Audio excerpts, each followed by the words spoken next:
ಆನಂದ್,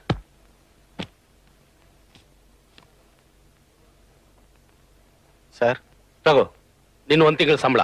ಸಂಬಳನ ನನಗ? ಹೌದಪ್ಪ, ನೀನ್ ಬಂದು 1 ತಿಂಗಳಾಯ್ತು, ಕಷ್ಟಪಟ್ಟು ಕೆಲಸ ಮಾಡಿದ್ಯಾ, ಸಂಬಳ ಕೊಡಬಾರ್ದಾ? ಏನ್ ಸರ್, ನೀವೇ ಮನೇಲಿ ಇಟ್ಕೊಂಡು ಊಟ ಹಾಕ್ತಿದ್ದೀರಾ, ನಾನ್ ಮಾಡೋ ಕೆಲಸಕ್ಕೆ ಸಂಬಳ ಬೇರೆ ತಗೋಬೇಕೆ? ಊಟದ್ದೆಲ್ಲ ಯಾವ ಲೆಕ್ಕ? ನನ್ನ ಮಕ್ಕಳಲ್ಲಿ ನೀನು ಒಬ್ಬ.